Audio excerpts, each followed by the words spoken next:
ଯଶସ୍वी ମୁଖ୍ୟମନ୍ତ୍ରୀଙ୍କର କାର୍ଯ୍ୟକୁ ମାତ୍ର ବର୍ଷେ ଭିତରେ ଓଡ଼ିଶାରେ କେମିତି ଉନ୍ନତି ହେଉଛି ତାକୁ ଦେଖିକି ବିରୋଧୀ ସହି ପାରୁନାହାନ୍ତି, ଅସହିଷ୍ଣୁ ହୋଇଗଲେଣି।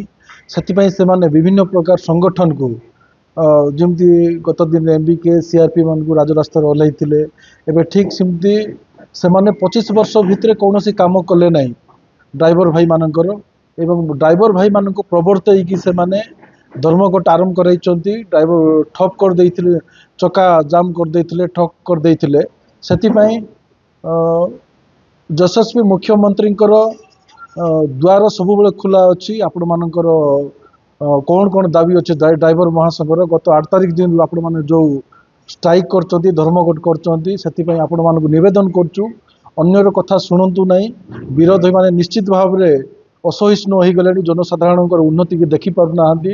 ସେଥିପାଇଁ ଆପଣମାନଙ୍କୁ କେତେ ନଷ୍ଟ ସ୍ୱାର୍ଥ ଲୋକ ଆପଣମାନଙ୍କୁ କେତେ ଜଣକୁ, ସମସ୍ତଙ୍କୁ ନାହିଁ, ଅଳ୍ପ କେତେ ଜଣକୁ ପ୍ରବର୍ତ୍ତଉଛନ୍ତି। ସେଥିପାଇଁ ପରିବହନ ମନ୍ତ୍ରୀ ଏବଂ ମୁଖ୍ୟମନ୍ତ୍ରୀ ସବୁବେଳେ ଆପଣମାନଙ୍କ ସହିତ ଆଲୋଚନା କରିବା ପାଇଁ ରାଜି ଅଛନ୍ତି ଏବଂ ଆଲୋଚନାକୁ ଯାଆନ୍ତୁ।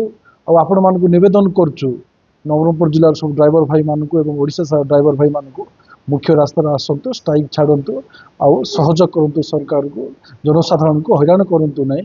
ଆଉ ସହଜରେ କେମିତି ଓଡ଼ିଶା ଚାଲିବ, ସମାଜ କେମିତି ଆପଣଙ୍କୁ ବିନା ଉନ୍ନତି ହେଇପାରିବ ନାହିଁ ଆପଣମାନେ ଯଦି ଏମିତି ବସିକରି ରହିଲେ। ସେଥିପାଇଁ ଆପଣଙ୍କୁ ନିବେଦନ କରୁଛୁ ମୁଖ୍ୟ ସ୍ରୋତକୁ ଆସନ୍ତୁ ଏବଂ ଷ୍ଟ୍ରାଇକ୍ ବନ୍ଦ କରନ୍ତୁ।